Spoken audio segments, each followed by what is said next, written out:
This was me a decade and a half ago. You ever doo-doo in your pants? You know what that feels like? Every day of my fucking life! Holy shit, was I a mess. And that's before I found the Buddhist path. So that's what I want to go over in this video, the core teachings of the Buddha and how they help me get sober, how they can help you, and how they can be a suitable treatment plan for addiction recovery. And so if you clicked on this video, let's be real, you probably have experienced a great deal of heartache, dissatisfaction, really suffering. And this is what the Buddha addresses. It's commonly said that he only taught suffering and the end of suffering. And the Four Noble Truths is what he outlined as the method to ending our own personal suffering. And so these Four Noble Truths are commonly simplified as the first truth being, there is suffering. The second truth being, there's a cause of suffering.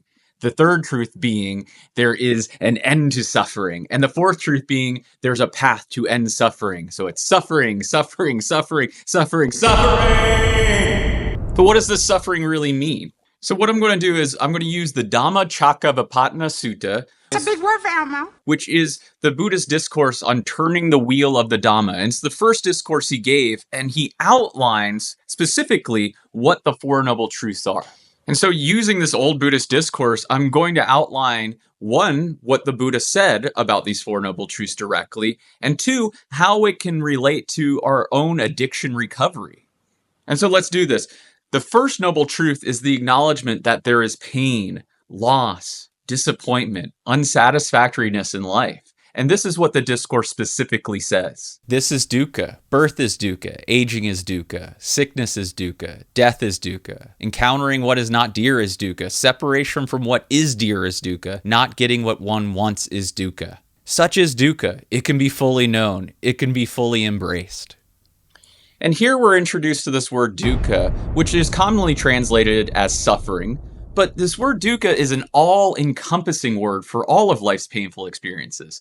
Whether that be physical pain, emotional pain, relational pain, all of pain is included in this aspect of dukkha. And this first noble truth is the normalization that we will all be faced with these painful aspects of life, of aging, sickness, death, loss, and disappointment. And in this first truth, we're invited to embrace dukkha, and not embrace like a grabbing onto, but embracing the pain. And this embracing of pain is what we call compassion. And so can I be compassionate to myself when I have those scary memories? Can I be compassionate to myself when I feel that grief? Can I be compassionate with myself when I'm confused or angry? And how this relates to addiction recovery is that addiction is a mask. It's a way that we keep dukkha at a distance. Whether that's our emotional feelings of anger or sadness or grief or depression or trauma, the way we use addiction is a way to hide from the unsatisfactory aspects of life. And so we're invited to embrace dukkha with compassion and learn to live well with these underlying wounds. And so why would we want to embrace the pain with compassion? And that's because the second noble truth is the cause of suffering. And the cause of suffering is our craving and reactivity.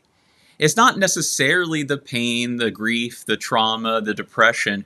It's our relationship to these things. And if we fight or crave for pleasure as a way to avoid pain, we end up suffering. And this is how the second noble truth is described. This is the arising. It is craving, which is repetitive, wallowing in attachment and greed, obsessively indulging in this and that, craving for stimulation, craving for existence, craving for non-existence. Such is the arising. It can be fully let go of.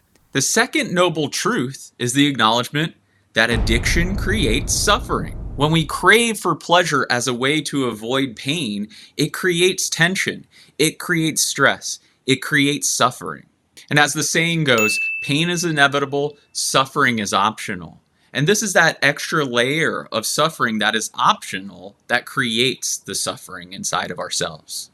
And what we do with this truth is we let go. We let go of the fight, we let go of the craving, and we're presented with the underlying pain that we've been hiding with our addictions. And when we set aside our addictions, it's a way we unmask ourselves and meet whatever is in our hearts as a way to develop a wholehearted way of living. And when we let go of these addictive behaviors that have been masking our pain, we find a safe place to honor these unsatisfying qualities of our inner life as a way to share them, to find community that is trusted so we can talk about our emotions, or finding a space within ourselves that we can feel our feelings directly. And when we do that, the third noble truth just naturally happens. The third noble truth is the ending of suffering. And this is what the sutta says. This is the ceasing, the traceless fading away and cessation of that craving, the letting go and abandoning of it, freedom and independence from craving. See the ceasing, such is the ceasing. It can be experienced. And this is the freedom from the clinging, freedom from the craving, freedom from the fighting. And once we free ourselves from this clinging, craving, and fighting, we find a sense of well-being that's a little bit more open. And normally we're only used to having a sense of well-being when things are going our way or things are pleasurable. But this sense of well-being is much deeper. It isn't reliant on pain not being here. And this is the well-being that the Dharma shows us. It's that higher happiness with the pain of life. And when I do that, I can be okay with these things. Actually better than okay. I can be whole. And that's what this wholeness shows us, that we can find peace with the pain rather than in spite of. How this relates to addiction recovery is, one thing I've learned is you can't selectively numb. When I numb out the pain, I'm also numbing out the pleasure. I'm numbing out the friendships. I'm numbing out the love. And I live in a container of numbness.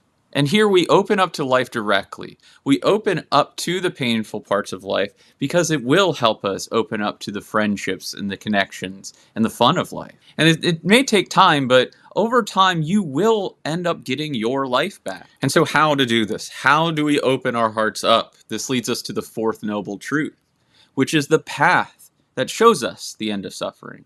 And this is what the Buddha taught. And this is the path with 8 branches. Wise view, wise intention, wise speech, wise action, wise livelihood, wise effort, wise mindfulness, wise concentration. It can be cultivated. It has been cultivated. And this can become our way of life, that this eightfold path is a guideline to live a liberation-based lifestyle. And this eightfold path has 3 different factors. We start with the wisdom factors, which is wise view and wise intention.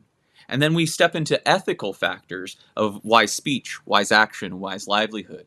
And then we have meditation factors of wise effort, wise mindfulness, and wise concentration. And this is the path. It's been laid out for 2,600 years that we can follow as well, that we can study, that we can practice, and we can meditate on. The more we follow this path, the more it will come natural. The more we incline the mind to see the world in a wise way, that will become natural.